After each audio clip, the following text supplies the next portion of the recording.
السلام علیکم friends, welcome to my channel. امید کرتی ہوں آپ لوگ خیریت سے ہوں گے۔ اردو کے ہم لوگ نے جو ہے وہ شعری اصناف والا ٹاپک شروع کیا ہے، جس میں ہمارے 3 ٹاپک ہو چکے ہیں، پوائنٹس ہو چکے ہیں، غزل، قصیدہ اور مثنوی، اور ہمارا 4تھ ٹاپک ہے مرثیے کا فن۔ مرثیہ جو ہے وہ عربی زبان کا لفظ ہے جو رسا سے نکلا ہے۔ رسا بین یعنی آہ و بقا کو کہتے ہیں۔ رسا ان اشعار کو کہتے ہیں جس میں مرنے والے کا ماتم کیا جائے۔ مرثیہ اصطلاح میں بالعموم اس نظم کو کہتے ہیں جس میں کسی مرنے والے کی خوبیاں بیان کر کے اس کی موت پر افسوس کیا جائے، اور بالخصوص مرثیے کا اطلاق اس نظم پر ہوتا ہے جس میں امام حسین کی شہادت یا اس سے متعلق کوئی واقعہ غم انگیز پیراہے میں بیان کیا جائے۔ میر ضمیر نے مرثیے کی شکل اور اس کے اجزائے ترکیبی متعین کیے ہیں۔ سودہ نے پہلی مرتبہ مسدس کی ہویت میں مرثیہ لکھا اور مرثیے کو مسدس کی حیت عطا کی۔ مرثیے کے اجزائے ترکیبی 8 ہیں، جس میں آتے ہیں چہرہ، سراپا، رخصت، آمد، رجز اور جنگ، شہادت، بین اور اب ہم ان 8 پہ جو ہے وہ تفصیل سے دیکھتے ہیں۔ چہرہ کس کو کہتے ہیں؟ مرثیے کا ابتدائی حصہ جس میں تمہید کے طور پر ایسے مضامین بیان کیے جائیں جس کا مرثیے کے ہیرو سے براہ راست واسطہ نہ ہو۔ ٹھیک ہے۔ پوائنٹ 2 ہے سراپا۔ اس میں ہیرو کا ناک و نقشہ، قد و قامت، شجاعت و نیک خوبی وغیرہ بیان کی ہوتا ہے۔ 3rd پوائنٹ ہے رخصت۔ اس میں ہیرو کا جو ہے وہ میدان میں جنگ کرنے کی اجازت لینا اور عزیزوں سے رخصت ہونا۔ آمد، ہیرو کا میدان جنگ میں آنا۔ رجز کہتے ہیں عربی کے آداب، جنگ کے مطابق ہیرو کا مقابل فوج کو فخریہ انداز میں اپنے آباء و اجداد کے نام اور کارناموں سے واقف کرانا اور اپنی بہادری اور برتری کا اظہار کرنا۔ 6 پوائنٹ ہے جنگ، ہیرو کا کسی پہلوان سے دست بدست کبھی فوج کے کسی دستے سے ہیرو کا جنگ کرنا۔ 7 پوائنٹ ہے شہادت، ہیرو کا زخمی ہونا اور شہید ہونا، اور 1 پوائنٹ ہے بین یعنی ہیرو کی موت پر اظہار رنج و ملال۔ مرثیے کو سودہ نے تشبیب سے متعارف کروایا تھا جو آگے چل کر چہرے سے منسوب ہوئی۔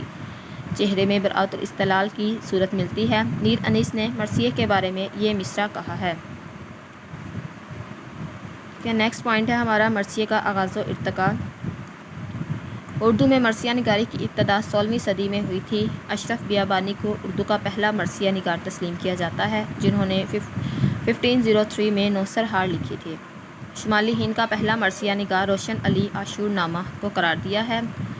دکن میں اردو مرثیے کا ارتقاء اشرف بیابانی، شاہ برہان الدین جانم نوری، وجہی، حضرت شاہ راجو غواثی، محمد کلی قطب شاہ حسینی، سید شاہ ندیم اللہ ندیم، عبداللہ قطب شاہ شاہی، درگاہ کلی خان ناظم، ہاشم علی برہان پوری اور غلام علی خان لطیف، مظفر، محمد افضل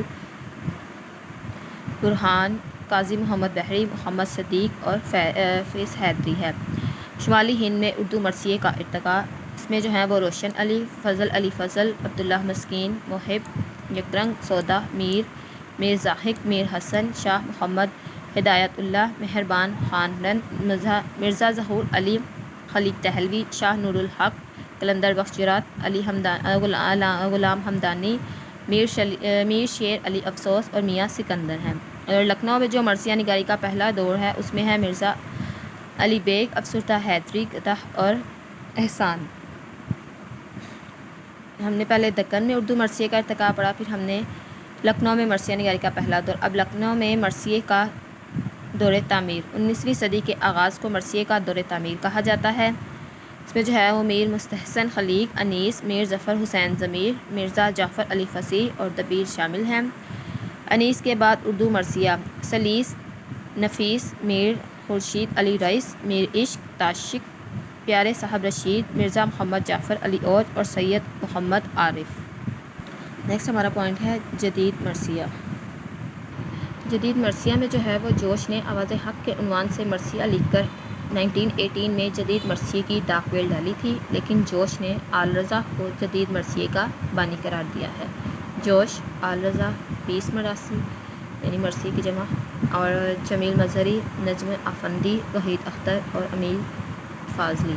امید کرتی ہوں فرینڈز آپ کو ٹاپک پسند آیا ہوگا۔ اردو کے شعری اصناف جو ہیں اس میں غزل، مرثیہ، مثنوی اور قصیدہ، یہ چاروں ٹاپکس ہمارے چینل پہ اپلوڈ کر دیے گئے ہیں۔ امید کرتی ہوں آپ کو پسند آئے گا۔ Thank you for watching.